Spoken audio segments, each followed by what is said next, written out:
El invencible verano de Liliana. Cristina Rivera Garza.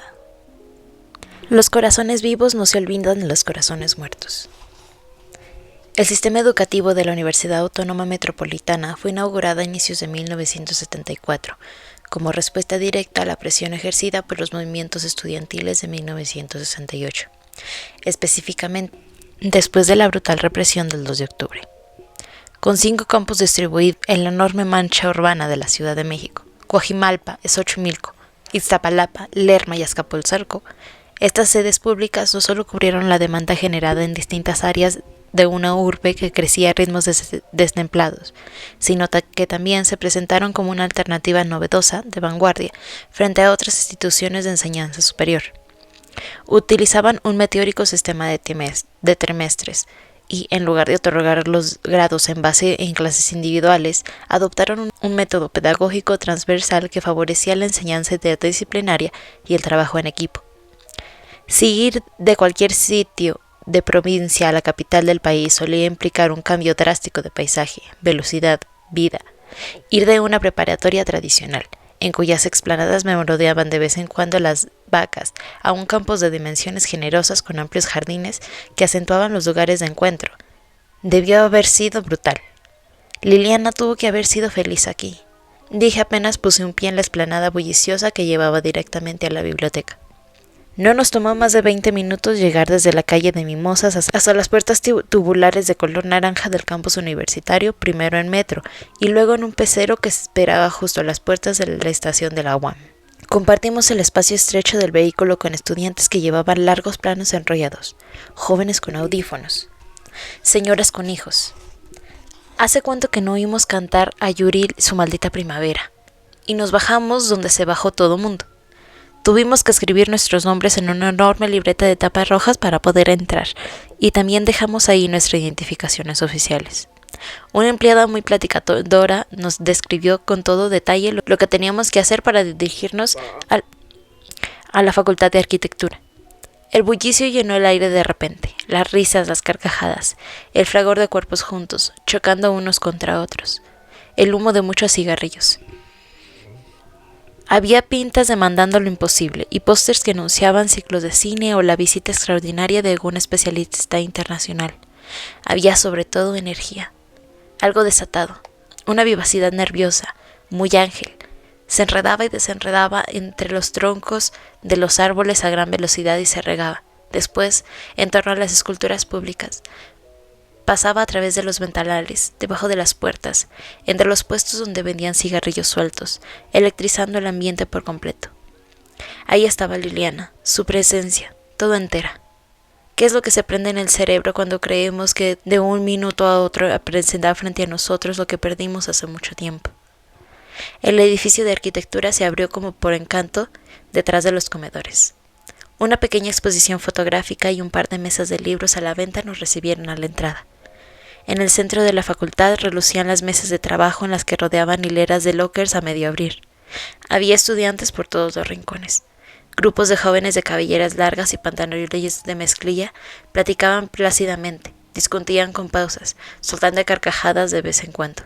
«Mira», dijo Saúl. Pudimos asomarnos a los salones de clase vacíos.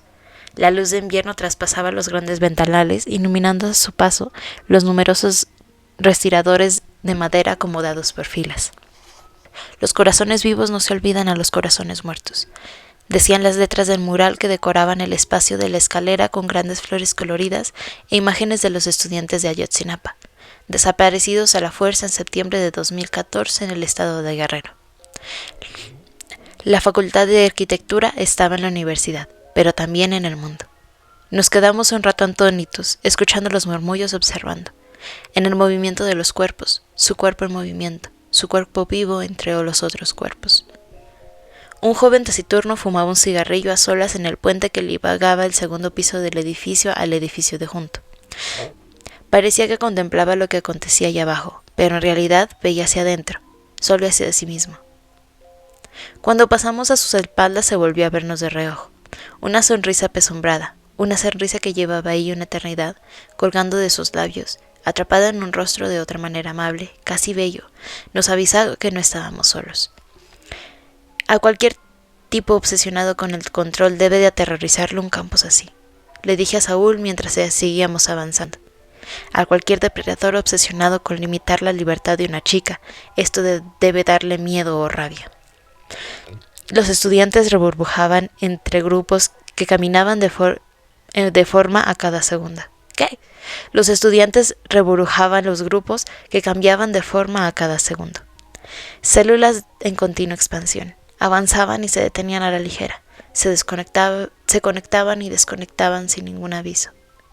La luz de enero atravesaba la atmósfera y caía en picadas sobre las hojas de los árboles, produciendo los destellos que le daban a la atmósfera un hálito irreal.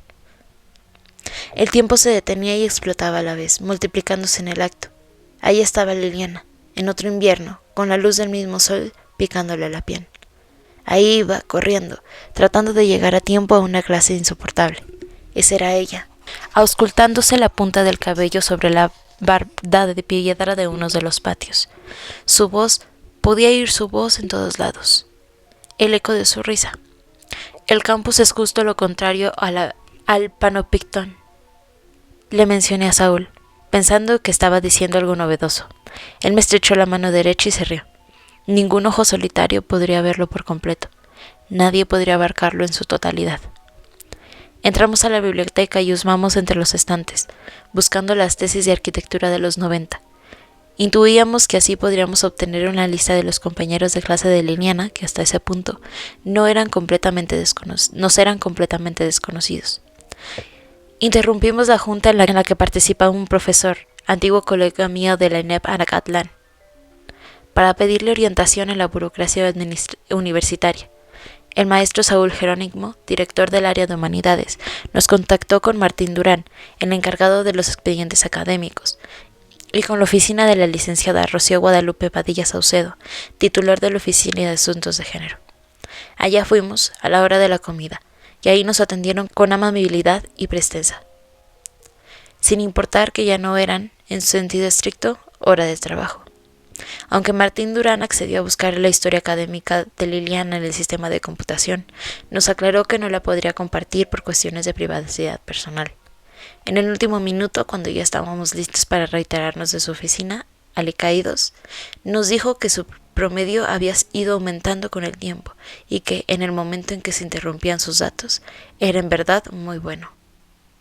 Lo que me gustaría hacer, le dije unos minutos más tarde a la licenciada Padilla, que en otra oficina, es una conmemoración. Su rostro sereno, aparentemente inexpresivo, no alcanzaba a ocultar los mecanismos veloces de su imaginación. Me gustaría crear un lugar en la UAM Azcapotzalco donde se conmemore la presencia de mi hermana, su paso por estas aulas, por estos pasillos, por estos jardines, la presencia allí de otras muchachas masacradas, la presencia de cualquier mujer joven que haya sobrevivido o no a la violencia de género. Me gustaría, iba a continuar, pero la licenciada Padilla me atajó. Pensemos juntos en cómo hacerlo. Trabajemos juntas en un proyecto así.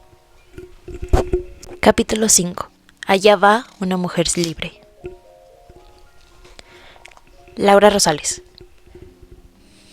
¿Cómo no voy a recordarla si fue la primera persona que me dirigió la palabra el primer día que estuve en la universidad? Ella estaba ahí cuando llegué al salón, su pelo largo y lacio, su sonrisa franca y esos brazos y piernas tan largas. Era tan alta y muy femenina a pesar de que no usaba una gota de maquillaje. Liliana era muy bonita, pero actuaba como si no lo supiera o como si, sabiéndolo, no le diera mucha importancia. Su sentido del humor era más llamativo que su belleza. Se burlaba de todos y de ninguno de una forma festiva y ligera. Su sarcasmo era muy fino, muy puntiagudo y daba en el blanco.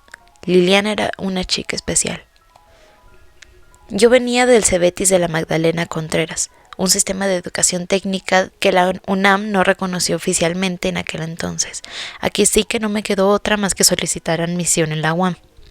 Me recomendaron que no hiciera en arquitectura, porque era una carrera muy competitiva, y que mejor lo intentara en diseño industrial, a la que casi nadie se inscribía. Lo hice así y cuando recibí mi aceptación a fines de octubre me puse muy contenta. Nos hicimos amigas rápidamente, compartimos clases y trabajamos en equipo. Nos prestábamos libros, platicábamos mucho, como todas las jovencitas lo hacen. en la cafetería, en los pasillos cuando íbamos a prisa, en la explanada frente a la biblioteca. Liliana pasaba mucho tiempo entre esos estantes. Una vez me confesó que hacía las tareas ahí, pero ahí también devoraba novelas de Agatha Christie, por ejemplo. Siempre estaba leyendo algo, novelas, poesía, cuentos. Leía La Jornada todos los días. Eso sí, el periódico de izquierda, o que nos parecía de izquierda en aquella época. Era una nerd, sin duda, una nerd muy simpática y amiguera, si es que algo así puede existir. Yo me hospedaba en casa de una tía, cerca de la universidad por la colonia Clavería, y una mañana le inventé a comer. Mi familia la adoró, y pudimos haber platicado por horas enteras, pero tuvo que irse temprano porque por esos días iniciales de la carrera ella vivía en un lugar muy lejano y muy feo que no le gustaba nada. Luego encontró algo mejor más cerca de la escuela, una casa muy grande en la avenida Granjas, donde ella ocupaba muy poco espacio. Ya después se mudó al departamento de Mimosas, a donde yo iba de vez en cuando. Liliana era muy mamá de sus amigos, los mimaba, los protegía, incluso los alimentaba, pero era una madre traviesa. Cuando llegaba de visita, abría el refrigerador vacío y me mostraba con un gesto de picardía una caguama solitaria. Luego nos íbamos a comprar algo al mercado de junto y ya, de regreso me decía: «Siéntate, Laura, que voy a prepararte el mejor pan francés que hayas probado jamás en tu vida». Lo mismo decía de las latas de atún o de las naranjas. Siempre había una fanfarria festiva, muy ligera, alrededor de sus actos, como si tuviera un gusto grande de estar viva. No tardé en darme cuenta de que Liliana era una niña noble, muy entregada a lo que hacía, a la escuela y sobre todo a sus amigos. Cuando Liliana te quería mucho, te quería demasiado. Me quedé a dormir un par de veces de ahí en Mimosas, siempre escondidas de mi familia, porque yo no tenía para nada lo que ella sí, una libertad propia, una independencia que defendía capa y espada, una autonomía real. Sus papás le daban una cantidad de dinero al mes, y aunque la visitaban de vez en cuando, en realidad era dueña de sus días y de sus noches. Para mí, Liliana era rica. Tenía suficiente dinero para adquirir los materiales que nos pedían, que usualmente los compraba en la papelería Lumen, y tenía para comer donde quisiera, y hasta para comprar el periódico a diario. Era disciplinada con sus gastos, eso sí. A pesar del desorden aparente, había un orden debajo de todo lo que hacía. A veces la miraba caminar por los pasillos de la escuela y murmuraba para mí: «Allá va una mujer libre». Yo tenía una gran admiración por su inteligencia y por su fuerza. Estaba solita en la Ciudad de México, pero lo enfrentaba todo sin quejarse, con mucha curiosidad, sin tener miedo a amedrentarse ante el peligro. Yo no era así de libre ni de valiente, y me sentía orgullosa de que fuera mi amiga. Juntas nos convertimos ciudadanos, votando por primera vez en las elecciones del 6 de junio de 1988, cuando todos creíamos que Cuauhtémoc Cárdenas desbancaría al PRI, al menos en la Ciudad de México. Nos sentimos de verdad muy importantes cuando votamos, como si ahora sí fuéramos adultas. Y cuando el sistema cayó y la corrupción nos da más de lo mismo, cuando el fraude electoral nos decepcionó por completo, con ella fue por primera vez una marcha. A su espíritu rebelde le encantó que yo también mostrara interés en particular, así que nos pusimos de acuerdo de inmediato. Nos encontramos en la escuela y ahí tomamos el metro hasta el centro histórico. De algún lugar sacamos un par de pancartas y nos pusimos a corear las consignas. Sacaremos el pelón de las orejas, que queremos democracia, cuando la queremos ahora. Apoyamos a Cárdenas, por supuesto, como muchos jóvenes de nuestra generación. Éramos apenas unas niñas de 18 años, pero ahí íbamos junto con todos los demás, pidiendo lo imposible, porque ¿qué más se puede pedir a esa edad? Raúl Espino Madrigal. ¿Tú fuiste a la secundaria 2 de Toluca? Le pregunté tímidamente la primera vez que me armé de valor para acercarme a ella. Su sonrisa enorme, luminosa, me desarmó. El sonido de su carcajada. Sí. Raúl Espino Madrigal me contestó de inmediato, sorprendiéndome en realidad. No tenía idea de que sabía mi nombre completo, pero pronto me explicó que todavía se acordaba de Javier, mi hermano, con quien había estado en el mismo equipo de natación en Toluca. Yo lo había reconocido a lo lejos desde el primer trimestre, pero no logré acercarme hasta que coincidimos en la misma clase de operativo, en el tercer trimestre del tronco común, ya cuando la UAM había logrado arreglar un poco los calendarios afectados por la huelga del 87. Debió haber sido como en junio de 1988. ¿Estás en diseño gráfico?, le pregunté después de una pausa larga e incómoda. Ella volvió a sonreír, dándose perfecta cuenta de que estaba muy nervioso. ¿Cómo crees?, me dijo, fingiendo como si mi comentario lo hubiera ofendido. Yo soy una carrera de a de veras, añadió, solo medio bromeando. Así empezó una rutina curiosa entre nosotros. Liliana criticaba a los estudiantes de diseño gráfico, una carrera nueva por entonces, y yo defendía una profesión que amo hasta el día de hoy. Todos los estudiantes de la División de Ciencias y Artes para el Diseño formaban parte del mismo tronco común de 3 trimestres. Una vez que pasábamos esas clases, entonces ya nos íbamos a nuestras carreras propiamente dichas: arquitectura, diseño industrial y diseño gráfico. Fue justo entonces, en esa transición, en que me di cuenta de que me estaba enamorando de Liliana. Nos saludamos y platicábamos un poco cuando nos topamos en la universidad, pero yo quería más. Yo quería conocerla mejor, pasar tiempo con ella, hacer cosas juntos. Pensaba mucho en ella, pasaba mucho tiempo maquillando planes para encontrármela al azar por la escuela, pero nada parecía funcionar. Como los dos nos íbamos a Toluca los fines de semana a la casa de nuestros respectivos padres, tomando el mismo autobús desde la estación Observatorio, le propuse varias veces que hiciéramos el viaje juntos, pero ella lo dudó. Le invité varias veces al cine, pero siempre me dijo que no tenía tiempo. Luego, después de insistir mucho, finalmente sucedió. Liliana me dijo que sí. Fue un domingo. Ella regresó temprano a Toluca y nos encontramos en la estación del metro. No habíamos decidido dónde comer y Liliana sugirió que compráramos cosas y comiéramos en su departamento. La idea me encantó. Era mucho más de lo que esperaba. No solo iba a pasar medio día con ella, sino que me internaré en su lugar más privado, cerca de sus objetos, de su mismo mundo. Yo no me la creía bien a bien hasta que tomamos el metro y compramos las viandas y abrimos la puerta de un departamento chiquito, sin mucha luz y algo húmedo que ella hacía agradable con el uso del color y algunos toques personales. Con las cosas que compramos en un súper preparamos algo muy básico, como atún con verduras. También habíamos comprado una lata de durazno en el almíbar de postre, y todavía le iba a abrir la lata consensuadamente y meter los dedos en el almíbar para extraer el primer durazno directamente de la lata. Yo hice lo mismo, asusado por su ejemplo. Me encantó la simpleza y la espontaneidad y hasta la dulzura de ese instante sin complicaciones. Habíamos planeado ir al cine después de comer. Estaban estrenando Mississippi en Chiapas. Y la fuimos a ver a los cines de la Plaza Universidad. Fue divertido comprobar el contraste entre las familiares y las parejitas, y nosotros que caminábamos de uno del otro en el centro comercial. Nos gustó mucho la película y la comentamos al salir. Fuimos por un helado, y mientras platicábamos, llevé la conversación hacia nosotros. Ha sido un gran día, le dije. Me ha encantado estar contigo, Ayadi. También le dije que era muy inteligente, y ya de plano le dije que me gustaba. Puedo aprender mucho de ti, le dije tomando una frase de una canción de Manuel, un cantante pop de moda. La mejor parte fue que lo tomó bastante bien. También me pasa que pienso en ti. En ti pienso, me dijo, haciendo un complicado juego de palabras en base a una canción de Juan Manuel Serrat, el cantante catalán que había musicalizado versos de Antonio Machado.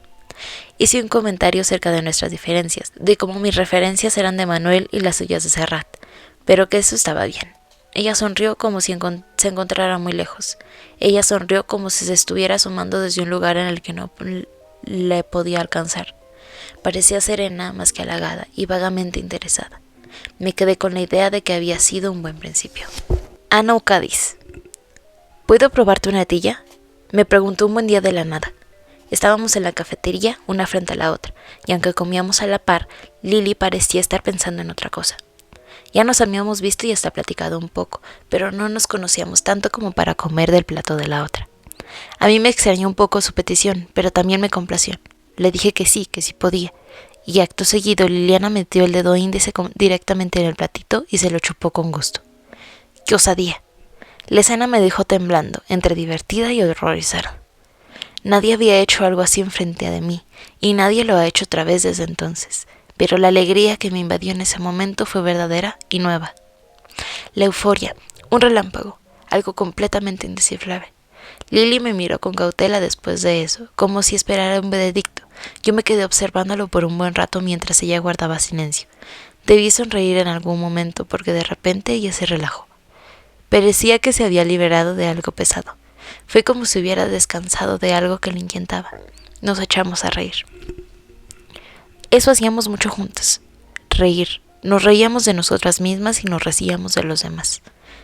Nos burlábamos de los maestros, de ciertas canciones, de algunos compañeros, de las telenovelas del Canal 2.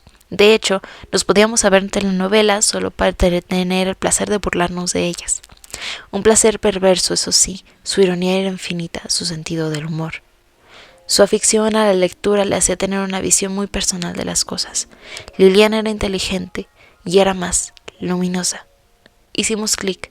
Yo vivía entonces hasta el lago de Guadalupe, que estaba lejos casi de todo, y me quedaba muy seguido a dormir en su casa. Era como una pijamada continua. Chismeábamos, hacíamos la tarea, arreglábamos el mundo, nos quejábamos de todo y nos reíamos por igual. Liliana, metiendo el dedo en una natilla durante nuestro tercer o cuarto trimestre de la UAM. A veces regreso a esa imagen, a ese acertijo. Si me alejo lo suficiente, todavía las veo a través de los grandes ventanales de la cafetería. Ahí están, las dos chicas, carcajeándose de lo lindo, mientras dejan atrás todos los protocolos de la seriedad.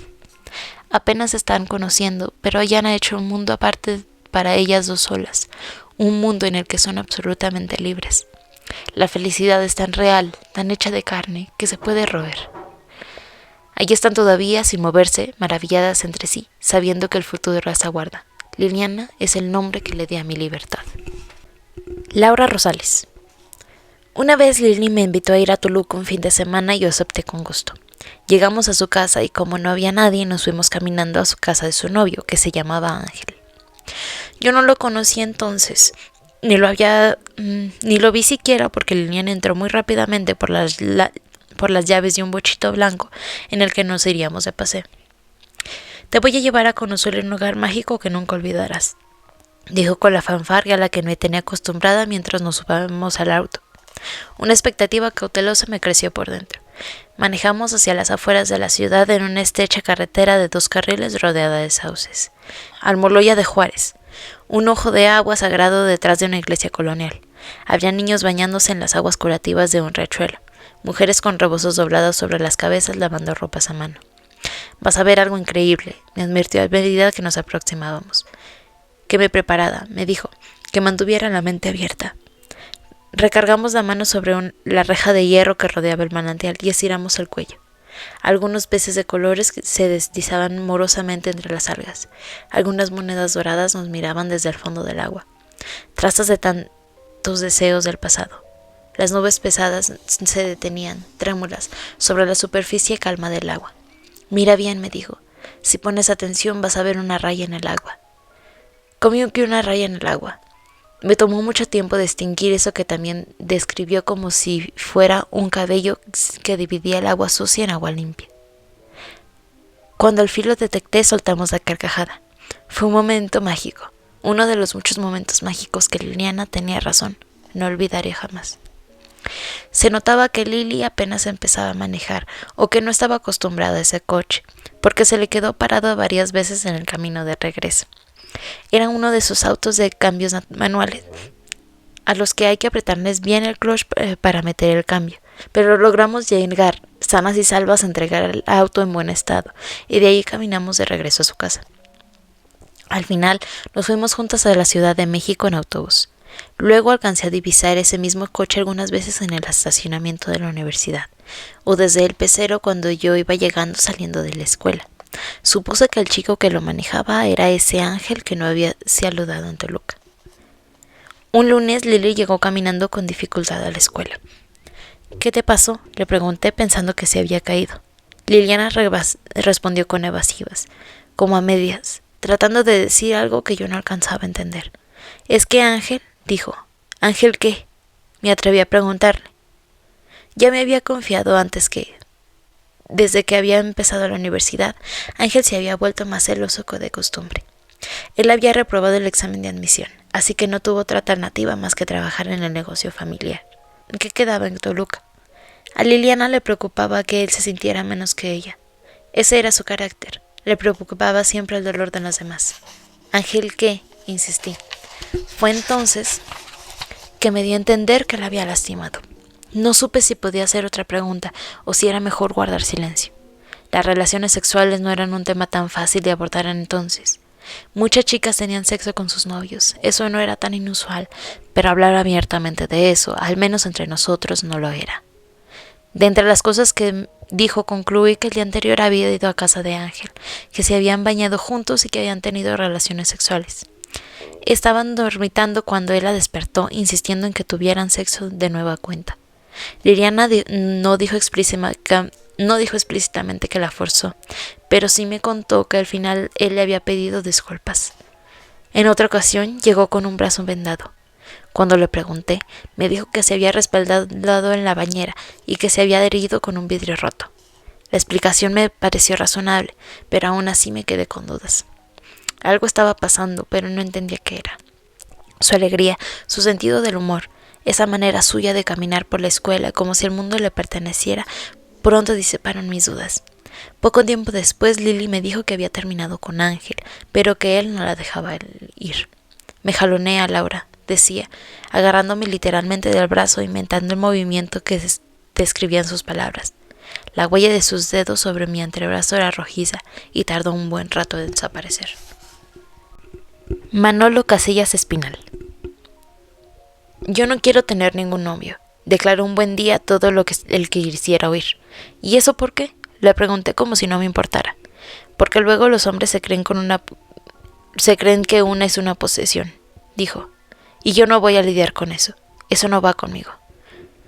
Yo no le había insinuado, mucho menos preguntado nada, pero ella debió darse cuenta de lo que deseaba con todo mi corazón. Ella podía leer entre líneas, y a mí y a todos los demás. Tenía esa capacidad de saber con certeza lo que nosotros apenas avisorábamos en nosotros mismos. Yo me había enamorado a primera vista de ella cuando coincidimos en el mismo salón en cuarto semestre, cuando ya esperábamos a tomar las clases de arquitectura propiamente.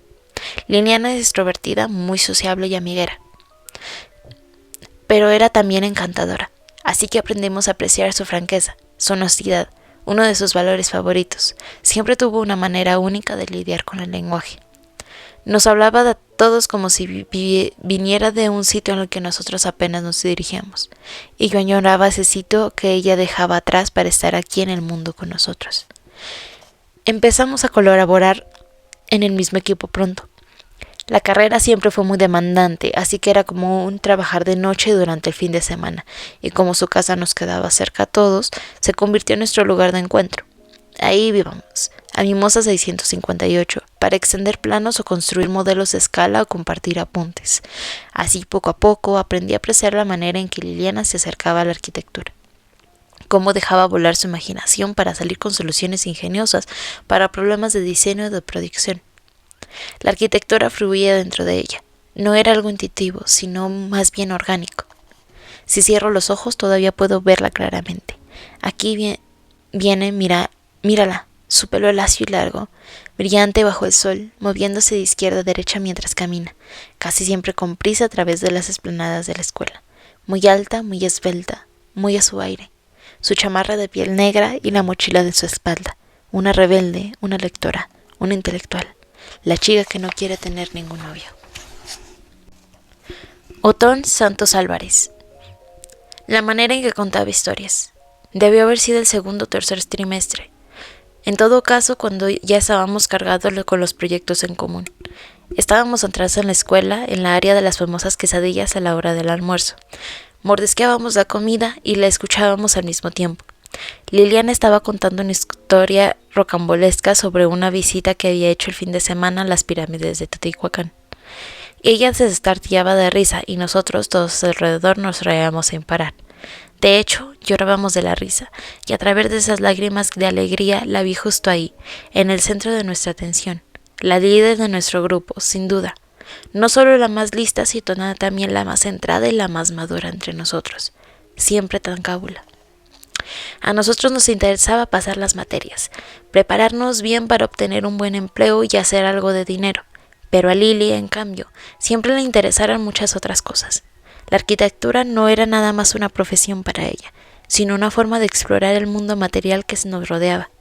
Un mundo que, además, siempre tenía marcas en los mundos del pasado. Todo lo relacionado con nuestras raíces la atraía. Le encantaba el centro histórico, por ejemplo. No desperdiciaba ninguna oportunidad de visitar ruinas o pirámides con su inseparable cámara a la mano. Lini era clavadísima con la arquitectura y era buenísima también. Proyectaba y dibujaba de manera extraordinaria. Una vez, un maestro organizó un concurso para proyectar un mercado, el diseño, la fachada, la distribución del espacio, y Lini ganó, claro. Nos llegamos a conocer muy bien, sobre todo debido al trabajo en equipo. Como en la casa de Lili, donde nos reuníamos, solo había un respirador disponible, pues solo uno de nosotros podía dibujar. Cuando teníamos que hacer maquetas, por ejemplo, a mí me tocaba seguido levantar los muros, y mientras tanto, al que le correspondía abrir las ventanas echaba un sueñito. Así nos rolábamos, nos turnábamos para dormir, pasábamos fines de semana enteros de ese modo, a medio dormir, conviviendo muy de cerca. Por eso la relación entre todos se volvió bastante íntima. Pronto éramos familia más que amigos. Aún así, había cosas de las que mejor no hablábamos. Cuestiones de política, por ejemplo, o el asunto de ese oscuro novio de Liliana que venía de Toluca a verla. Trabajábamos duro y bien, pero también éramos buenos para la cerveza. Nada más terminábamos algún trabajo y hacíamos la clásica cooperacha para comprar las caguamas. Luego poníamos algo de música, usualmente trova o algo de rock en español, y así nos quedábamos en el departamento de Lili, contando chistes, platicándonos de dónde veníamos o a dónde queríamos ir. Todo parecía tan abierto para nosotros. Gerardo Navarro. Debí conocerla desde el tercer trimestre, de ahí en adelante nos convivimos mucho. Nos hicimos buenos amigos. Liliana no era una muchacha común. Usaba esos jeans desgastados nada femeninos, ni una pizca de maquillaje. Se amarraba el cabello en un ácolo de caballa y traía siempre los lentes redonditos y dorados, muy a la John Lennon. Medio filósofa, medio escritora, medio loca. Siempre andaba anotando cosas y nos llevaba de recaditos. Se notaba que le gustaba escribir. A diferencia mía, que tenía que echarle bastante ganas a la universidad, Liliana parecía no esforzarse mucho para que le salieran las cosas bien. Aprendía bien rápido, era inteligente y más que eso era sagaz. Yo me puse mi primera gran borrachera en su departamento. Habíamos terminado un trabajo difícil, un proyecto en equipo, y nos reunimos ahí de regreso para festejar. Hicimos una vaquita para comprar unas caguamas y luego de ron, y entre eso los cigarros se nos fue el tiempo. Éramos tan ñoños que no fumábamos mota, ni siquiera se nos ocurría aproximarnos a la coca, que era una droga para ricos, menos el ácido. Pasamos el tiempo así, chupando y platicando, bromeando mucho, y cuando me di cuenta ya no me podía ni parar. Supongo que vomité. Qué pena. Ángel López. Nos conocimos en clase, pero nos hicimos más amigos por el cigarro. Yo fumaba lo que cayera, y ella fumaba puros Rayleigh apestosos a que nadie le gustaba. ¿Qué pasó, chavo?, me decía de manera de saludo cuando nos encontrábamos en los pasillos de la escuela. Era una chava súper detallista. Nos sorprendía con cartas, recados, dibujos. Tenía una letra envidiable, muy única, como toda ella. Su estilo particular, sencilla y medio hipiosa. Y sí, muy guapa. Yo pensé que ni nos iba a hablar que nosotros, Manolo, Ton, Gerardo y yo, éramos un grupo de humildes. Y claro que se notaba que no teníamos lana. Hacíamos nuestros trabajos con materiales económicos, de esos que se compran en la papelería de la esquina, y no en lugares especializados en arquitectura. Tal vez por eso nos sentábamos hasta atrás y en la esquina del salón de clase, donde los profesores no nos podían ubicar bien y nosotros hacíamos de relajo o dormitábamos.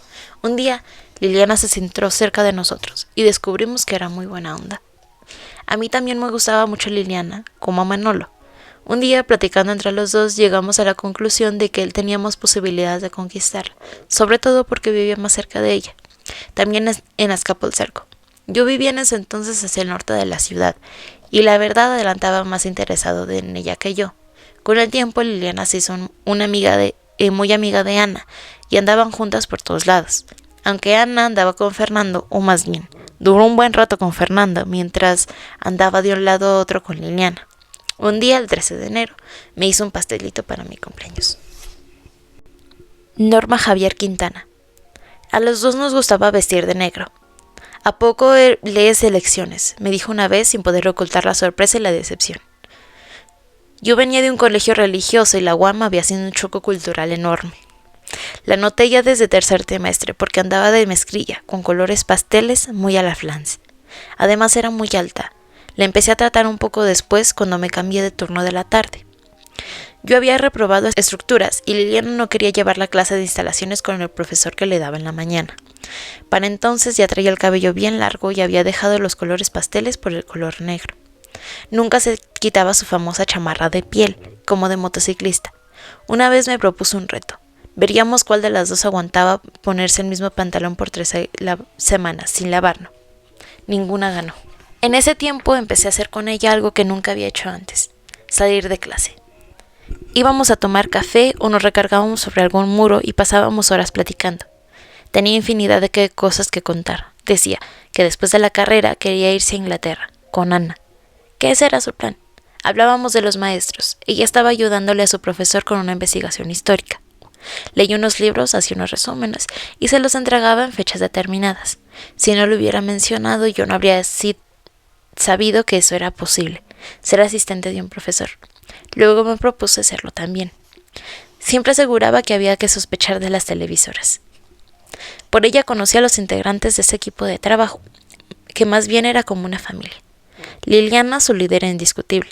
Si ella decía algo, eso se hacía. Lo bueno es que le gustaba hacer sentir bien a la gente, pero no era hipócrita.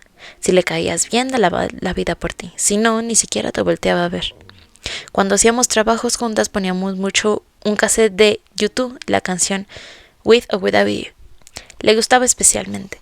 La repetí un montón de veces hasta que los otros nos hartábamos y le obligamos a poner otra. Le gustaba la compañía. De hecho, no era raro que le pidiera a sus amigos que no la dejaran sola. Yo era muy clara al respecto. Cuando los invitaba a quedarse a su casa era porque quería tener a alguien cerca. Nada más. Yo en esa época tenía un carro. Se lo prestaba a menudo. Le daba las llaves y ella me lo dejaba estacionado de regreso en su lugar.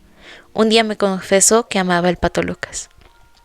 Cuando se acercó conmigo fue como el 5º trimestre. Yo tenía un novio que era de Cuernavaca y rentaba un cuarto en una casa de la Ciudad de México. Ahí vivía también una muchacha con la que empezó a salir. Cuando me di cuenta del engaño me puse a llorar en el salón de clase. Lilia se acercó y me abrazó. No vale la pena, digo. Me entregó un papelito.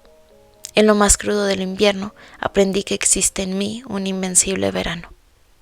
Esto es tu invierno, añadió, y pasará. No llores por nadie. Leonardo Jasso. Los profesores la estimaban bien.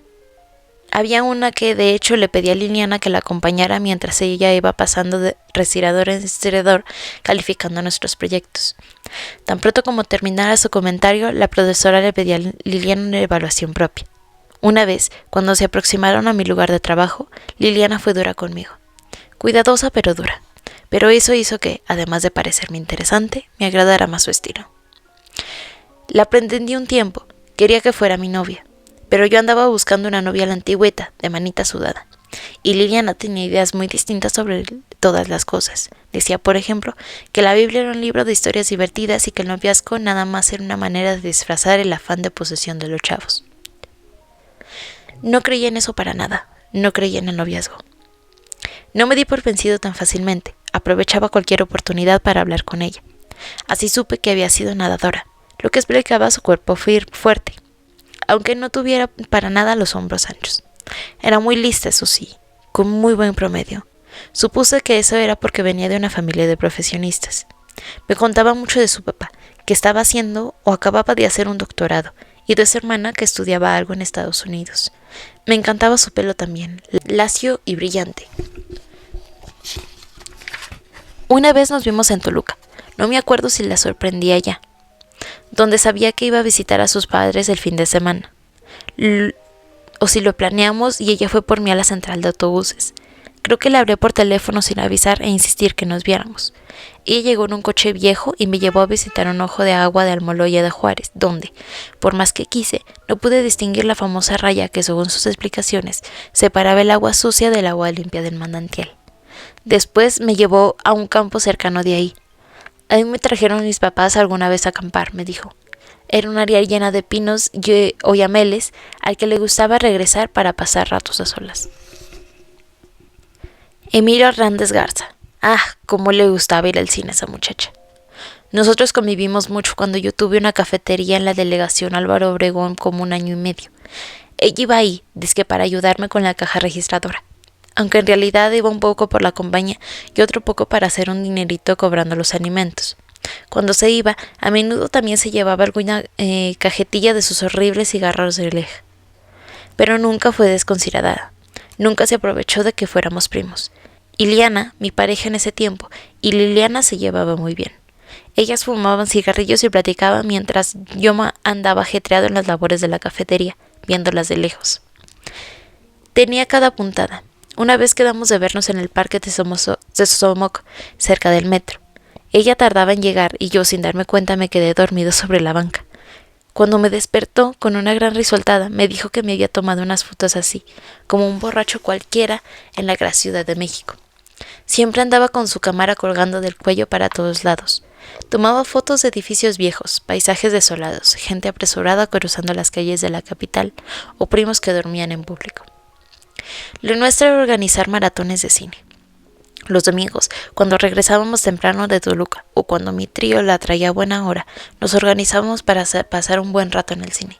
Tomábamos el metro Observatorio hacia Tacubaya y allí transferíamos a San Pedro de los Pinos hasta llegar a los cines de la Plaza Reforma. Éramos unos adictos.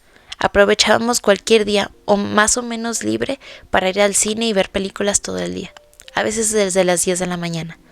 Pasábamos por un cóctel de frutas gigantesco al mercado y luego nos metíamos a una sala oscura. Ya después comíamos en un lugar de carnitas que a mí me gustaba mucho ahí por Reforma. Creo que se llamaba Kiosquito, aunque también le entrábamos unos tacos de canasta por el castillo de Chapultepec. No nos perdíamos las películas de la Muestra Internacional de Cine. Con ella vi El festín de Babette y Sorjo Rojo. La última película que vi con Liliana fue Ojos Negros con Marcelo Mastroianni. Raúl Espino Madrigal. ¿Quieres venir a casa y quedarte a dormir?, me preguntó Liliana. Estaba segura de lo que había dicho, pero pensé que había oído mal. Lo había expresado en voz alta, con todas sus vocales y consonantes, pero yo todavía no podía escucharla bien a bien. Nada me había preparado para algo así. Veníamos juntos de regreso de Toluca ese fin de semana, después de mucha insistencia de mi parte. Nos habíamos encontrado en la terminal de autobuses de Toluca. Y, una vez que llegamos a la Ciudad de México, me ofrecí a acompañarlas a la estación de Sosomoc del metro. O tal vez era la Aquiles Cerdán. Las dos quedaban tan cerca de su casa. Nos lo habíamos pasado tan bien platicando y bromeando mientras dejábamos atrás los bosques de pinos de montañas, incluso después, cuando tratábamos de encontrar nuestro camino entre las estaciones, siempre atestadas de gente.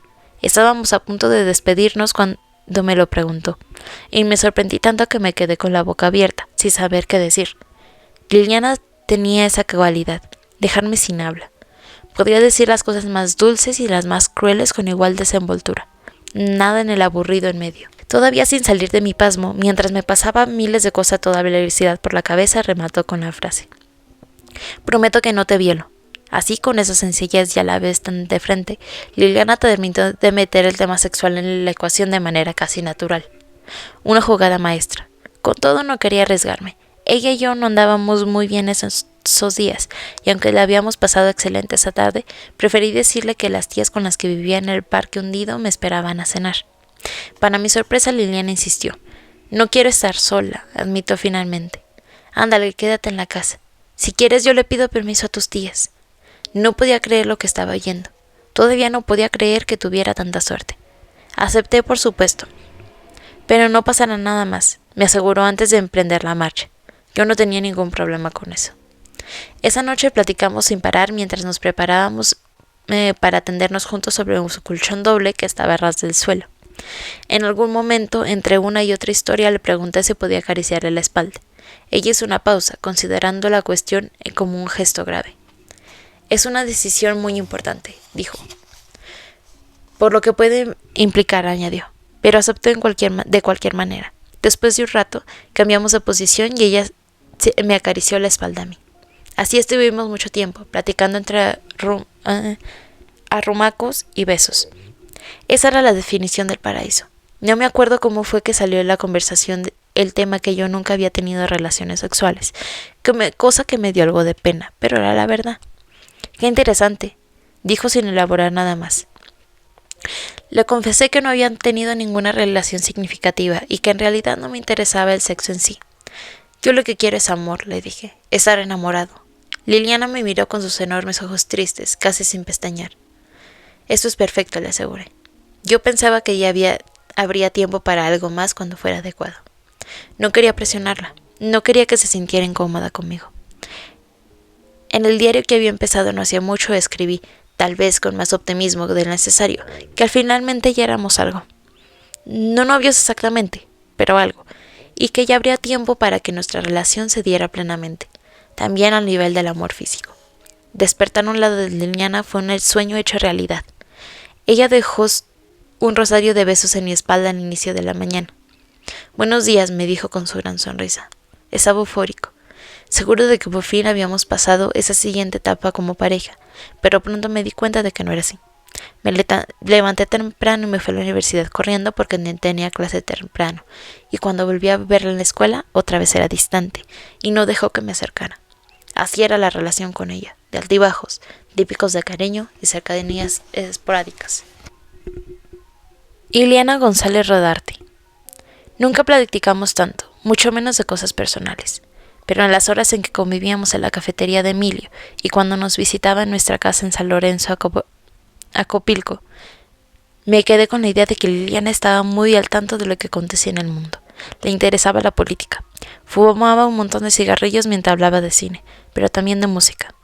Alguna vez nos contó que había participado en un coro de una canción de Café Tacuba, una banda de rock progresivo que había originado ahí en la UAM. ¿Cómo se parecía a su mamá? Cuando los visitábamos en Toluca siempre me gustó el trato tan amable, tan elegante de su madre. La vajilla, las tazas del café, los altos libreros. Ojalá hubiera hablado más con ella de su vida íntima. Si me hubiera dicho algo. Por supuesto que había compartido con sus padres. Tal vez por eso nunca lo hizo. Liliana llega así completa a la memoria. El periódico bajo el brazo, los dentes de intelectual. Ano Cádiz. Nos volvía locas esa canción.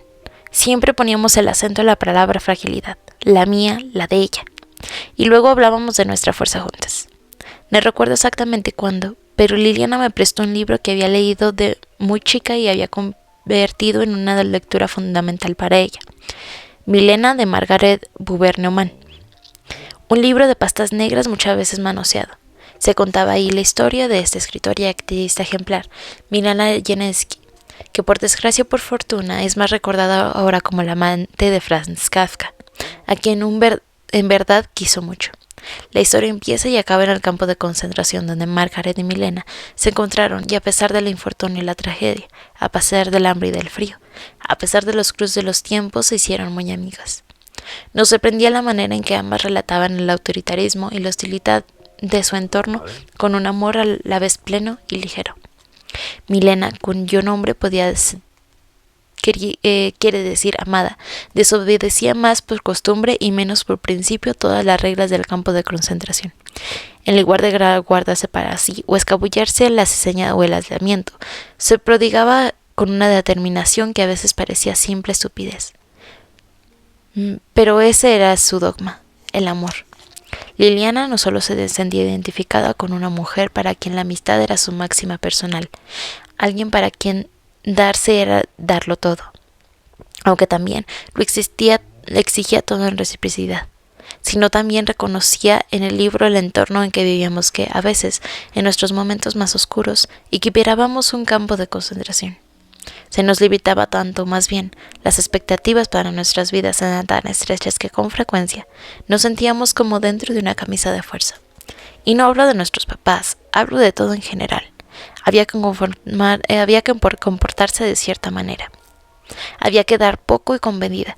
Había que calcular la cercanía y la ganancia. Liliana, en cambio, amaba la vida, la calle, el cine, sus amigos, la arquitectura. A Manolo, a mí, incluso a Ángel. Ese era su superpoder y ese también era su talón de Aquiles. Leí el libro de una sentada y me impresionó tanto que cuando tuve mi primera hija muchos años después, le puse ese otro nombre de Liliana que era Milena. Eso éramos nosotras entonces, las muchachas de Milena, sus aprendices. En eso nos convertíamos todos alrededor de Liliana, sin importar si éramos hombres o mujeres. Capítulo 7. Fantasmas terribles de un extraño lugar. Leticia Hernández Garza. Conocí a Ángel cuando entró a la preparatoria. No le cayó bien al principio, pero le hacía reír con un montón de tonterías. Era divertido, le invitaba al cine, le regalaba flores, le decía que no podía vivir sin ella. Era solito, se ofrecía a llevarla en su cochinero rojo a donde tuviera que ir. Su vehemencia terminó por apabullarla, y ya casi al final de la prepa se hicieron novios de verdad. Pero Ángel era muy celoso. Le hacía panchos por cualquier cosa. Una vez le hizo un drama gigantesco porque un compañero de natación le regaló algo, y él no lo pudo tolerar. Poco a poco se dio cuenta de que era bien absorbente y controlador. Le dio un primer janoleo, creó una cachetada, cuando ya tenían como un año de salir como amigos. Y Lili dejó de hablarle por un tiempo largo. No sé cómo o por qué regresó con él. Al principio Liliana vio eso como un juego, algo inofensivo, una señal más de su demencia. Pero al entrar a la universidad él se volvió más violento. Liliana estaba ampliando su mundo y conocía a personas que él no podía supervisar. Su mundo, el de ella, estaba dando un vuelco, y el de él seguía siendo más o menos el mismo. Ángel la jaloneaba seguido. Ella le respondía también, pero nunca es igual. Se jaloneaban los dos, pero la fuerza de un hombre es distinta. Además le decía que estaba gorda. Raúl Espino Madrigal. Estaba a punto de partir cuando la divisé corriendo por los pasillos. Tenía casi una hora esperándola y ya temía que me hubiera dejado plantado. Empezaba a ponerme de malas, pensando que no llegaríamos a tiempo a ver la película. Pero fui a encontrarla. ¿Qué onda?, le pregunté. Se disculpó profusamente y me explicó que había tenido un contratiempo. Me dijo que había recibido una visita inesperada. Como me sacaba de onda que no me dijera bien a bien qué pasaba, le pregunté si era algún pariente. Entonces, ya cuando había recobrado el aire, me platicó que se trataba de un tipo que había venido del pasado. No me acuerdo exactamente de las palabras que usó, pero se refería a él, pero no lo llamó mi exnovio, ni utilizó su nombre. En su lugar, enunciaba términos genéricos como alguien con quien hubo historia, o alguien que pertenece a la historia, o alguien que apareció del pasado. Entre que ella no quería contar más detalles y yo tampoco quería preguntar, puesto que no quería oír respuestas que involucraran otro nombre, guardé el silencio. Después de calmarnos, me platicó que no le había quedado de otra, que ese tipo llegó a su casa y que no le había dado chance de nada, que lo había tenido que escuchar. El tipo estaba muy alterado y lo había tenido que tranquilizar. Debiste mandarlo a la chingada, Liliana, le dije. Nosotros ya teníamos nuestro plan. ¿Por qué soy yo el que tiene que quedarse solo aquí esperándote? Ella no me contestó. Parecía perdida dentro de sí mismo.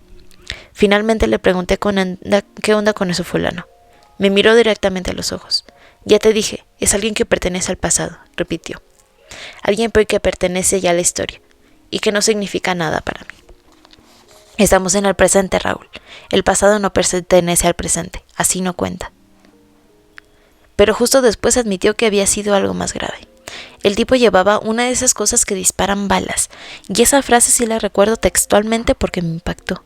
Liliana acompañó la revelación con un gesto particular. Apuntó el pulgar y el índice desde el interior de su chamarra. Ahí me quedé congelado, con la cabeza dando vueltas. Pasé del enojo de la tardanza a considerar en serio lo que me contaba en cuestión de segundos. Me preocupé por ella y le pregunté si estaba bien. Ella asintió.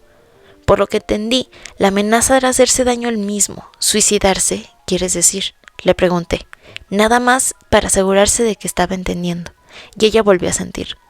Por eso había tenido que esperar a que se calmara. Y en cuanto pudo, había arrancado a encontrarse conmigo porque sabía que estaría esperándola.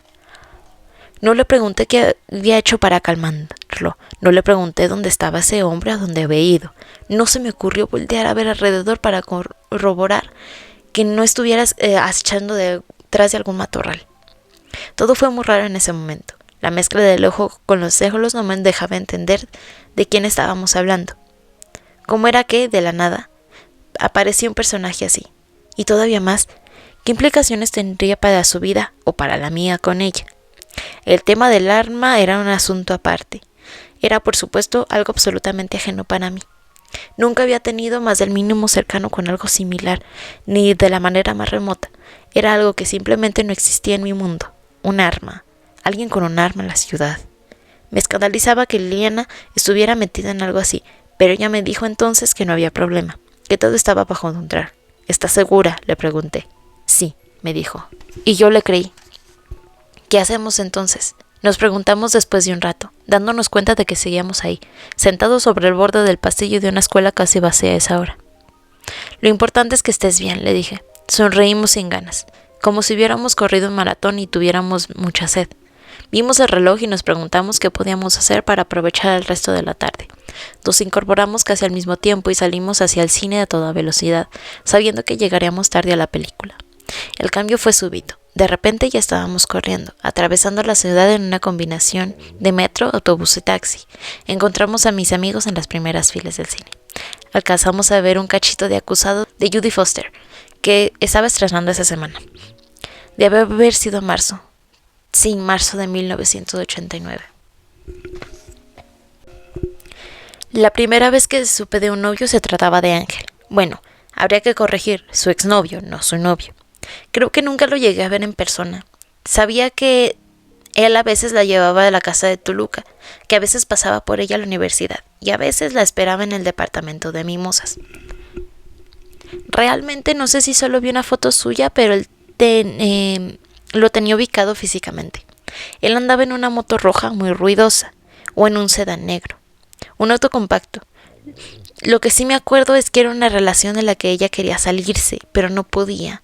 El tipo era muy insistente. Ella andaba o parecía que andaba con Manolo, pero Ángel insistía todavía en que era su novia. Nunca vi una escena de violencia entre los dos. Ángel López. Yo me topé con Ángel un par de veces. Un hombre raro. Nunca tuvimos una conversación directa. Llegó a la escuela alguna vez y lo vi de lejos. Alguien me comentó que ese era el amigo de Liliana y deduje que era o había sido su novio. Pero nunca nos lo presentó como tal, como su novio. Nunca estuvo en ninguna de las fiestas que organizamos en el depa de Liliana. Nunca formó parte ni con mucho de esta vida que Liliana llevaba acá con nosotros. Ella era muy discreta, incluso cuando anduvo con Manolo. Mucho después fue así. Nada de besos ni abrazos, nada de andar de la mano. Nada de nada. Otón Santos Álvarez. No seré muchas cosas, pero sí un buen observador. Cuando veía a alguno del grupo medio alcaído o apachurrado, pues les dejaba algún mensaje, alguna frase de buen ánimo, algún verso. Lili era igual que yo, así que intercambiábamos papelitos y recados a cada rato. Alguna vez se me hizo fácil opinar sobre Ángel, pero de ella de inmediato me puso al alto. Era franca y de charrachera, pero también ponía sus barreras. Me llamaba la atención la prepotencia de Ángel, toda esa cosa de la moto y su actitud completa. Me caía bastante mal. Él estacionaba la moto en el departamento de Lili. Le metí al patiecito central. Una vez, cuando hizo eso, noté que traía una pistola. Yo era de Necaxa, en el estado de Puebla, y mi familia acostumbraba a portar armas, así que de inmediato reconocí el bulto que se formó detrás del pantalón, por debajo de su chamarra de piel, que además le quedaba muy justa. Me alarmé y le pregunté a Lili sobre el arma, tratando de prevenirla, pero ella desestimó mi preocupación y me dijo que no sabía nada. Era el típico cuate que medio saludaba y si se quedaba con nosotros se aislaba, viéndonos de lejos con desconfianza. O si veía que nos íbamos a tardar, mejor se desaparecía por una hora o más, y venía de regreso cuando nosotros llevamos de salida. Nunca hizo ningún intento por poder convivir con nosotros. Nunca me latió. El cuate se desapareció por un largo tiempo, y fue entonces que Lili anduvo con Manolo 2 trimestres. En la universidad solo lo vi un par de ocasiones. Esperaba a Lili en el estacionamiento, y luego se iba en esa moto tan ruidosa, sin casco ninguno de los dos. Gerardo Navarro. Liliana no era nada noviera. De hecho, nunca la vi con alguien. Andábamos todos en bolita de arriba para abajo, para hacer tareas, para ayudarnos con los proyectos, hasta para organizar fiestas. Ese Ángel de repente iba por ella a la escuela los viernes, cuando le tocaba ir de regreso a Toluca. Eso fue lo único que supe de él. Era el chavo del que los viernes iba por Liliana en una moto muy acá, muy aparatosa, pero para ir a casa de sus papás. Yo lo vi apenas unas 3 ocasiones y en ninguna de ellas presencié alguna escena de celos o violencia entre ellos. Igual se quedaba muy poco. El chavo iba solo de pasada. Liliana, por su parte, nunca hablaba de él, ni lo mencionaba. Era como si no existiera, como si fuera un fantasma. Liliana, como quiera, era muy reservada. Y sí, hablábamos un montón, pero de la escuela o del cine, que le gustaba tanto, o bromeábamos, pero pocas veces tocábamos temas así de personales. Si no estaba en el bolita, Lili andaba siempre con Ana, a veces con Fernando, usualmente con los dos. Leonardo Jasso. Me lo topé una vez que acompañé a Lili a su departamento. Habíamos salido de clase y yo quería seguir charlando con ella, así que me ofrecí a ir a su lado hasta el metro. No sé qué te vaya a pasar en el camino, bromeé, y ella se echó a reír. Y sin pensarlo mucho agarramos camino juntos. Nos bajamos en la estación de Sosomoc y yo, como quería ir cerca, iba caminando despacio sacándole plática en cualquier cosa.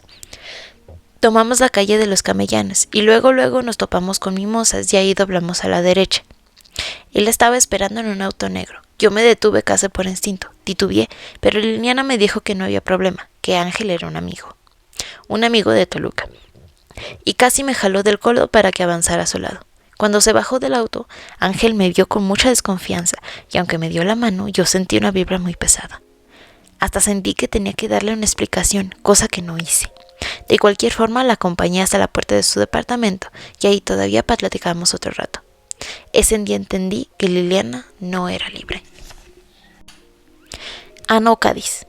Ángel lo vi varias veces y conviví con ellos básicamente siempre aquí en la Ciudad de México, excepto una vez que fuimos a Toluca con él, de ida y vuelta y como de escapada, porque ni mis papás ni los suyos supieron que es amigos. Siempre conviví con él cuando Lili estaba presente. No es que yo me llevara bien con él o no, pero el trato era cordial. No recuerdo por qué me regaló un cassette, aunque creo que fue porque la canción estaba de moda, pero el cassette... Al cassette le añadió una fotografía tamaño pasaporte de él mismo, que fue la que luego utilizó la policía para identificarlo. ¿Sabes qué es con cariño?, le puso atrás de la imagen. En una ocasión lo acompañamos a entregar unas calcomanías de verificación vehicular que eran falsas o chuecas. Recuerdo haber sentido miedo. Tanto Lini como yo sabíamos que era algo ilícito, y yo sentía además que nos hacía cómplices, pero nunca lo platicamos entre nosotras. Nunca dijimos, Ángel es un falsificador, pero lo pensamos. Había un constante sentimiento de riesgo a su alrededor. No lograría explicarla con toda claridad, pero despedía a su paso esta sensación persistente de que sí inspiraba temor. Ahora, con la perspectiva de los años, veo que éramos pequeñas, sin experiencia ni malicia, y que confundimos ese temor con complicidad, incluso con confianza. La sensación que era posesivo provenía, para empezar, de su apariencia física. Aunque no era alto, sí era fuerte y se hacía notar. Por ejemplo, todo el mundo lo volteó a ver una vez que fue a la universidad cuando entró al edificio de diseño. Sin ser escandalosa, su presencia no pasaba desapercibida. Había separaciones y reconciliaciones entre ellos, pero no sé quién se alejaba o cómo se daba el reencuentro. Tengo idea de que él la llamaba para insistir y hasta cierto punto la chantajeaba con la amenaza de hacerse daño. De él fue la idea de sacarle el aire a las llantas del auto de Manolo, porque supo que tenía interés en Liliana, como para que entendiera que tenía que alejarse. Emilio Hernández Garza. Ángel lo conocí en Toluca, cerca de la casa donde vivían los papás de Lili, en el parquecito que estaba cruzando la calle. Yo me bajaba del taxi y a lo lejos vi a Liliana y un muchacho chaparro y güero, con un pantaloncito de ciclista. Estaba discutiendo. Él le empujaba una y otra vez sobre el pecho, obligándola a retroceder. Corrí hacia ellos, lo aventé y él se cayó. Quiso ponerse al tiro, pero en aquel entonces yo era una mole. Liliana me pidió que no le pegara, diciéndome que era su novio. Ese pelado ya había sido su novio en la prepa, pero yo no lo conocí hasta entonces. Nos calmamos un poco antes de caminar los tres hacia la casa, porque él había dejado su bicicleta recargada sobre la reja. Todavía no se había ido él cuando me burlé de Liliana porque el tipo era un verdadero enano. ¿Cómo puedes andar con esa chingadera, prima?, le dije. El tipo se volvió a crispar, pero tuvo que tranquilizarse. Luego ya nada más entramos a la casa y no le dijimos nada a mis tíos. Ese domingo, Lily regresó conmigo a la Ciudad de México. Ano Cádiz. Liliana había comprado unos boletos de lotería del Zodiaco para regalárselo a Ángel por su cumpleaños, y de paso compró 2 más, uno para ella y otro para mí. Debe haber sido a mediados de abril. Luego fuimos al mercado de Escaposalco por unas fresas con crema, que además de fresas y crema, tenía nieve de limón y miel. Nos encantaban de verdad, pero solo podíamos comernos una entre las dos, así de enormes eran. Estábamos ya de regreso cuando vimos al hombre vendiendo pájaros en una de las entradas. La idea se le ocurrió de inmediato, y sin necesidad de que me dijera algo, lo entendí todo de una vez. Lily compraría un gorrión, y ese sería el segundo regalo para el cumpleaños de Ángel. Él tendría el honor de liberarlo, verlo volar por los aires. Salimos corriendo de ahí, con el pájaro dentro de una bolsa de papel estraza, directo a la universidad. Teníamos clases y cosas que investigar en la biblioteca y apuntes que pasar en limpio. Pero entre una cosa y otra, Lily abría la bolsa para asegurarse de que el pajarito siguiera con vida.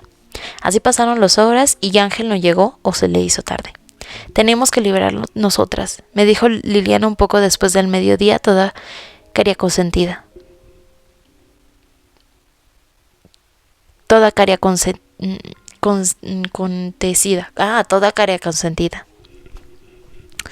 Estuve de acuerdo. ¿Dónde? Le pregunté. ¿Aquí? ¿Cómo crees? Es anodino. Tenemos que hacer un viaje especial. Lo pensó por un rato y de repente se le iluminó la mirada. Ya sé, dijo. Sígueme, y salí tras ella. No tardábamos mucho en llegar al parque de Sosomoc, que no estaba lejos de su casa, a una estación del metro.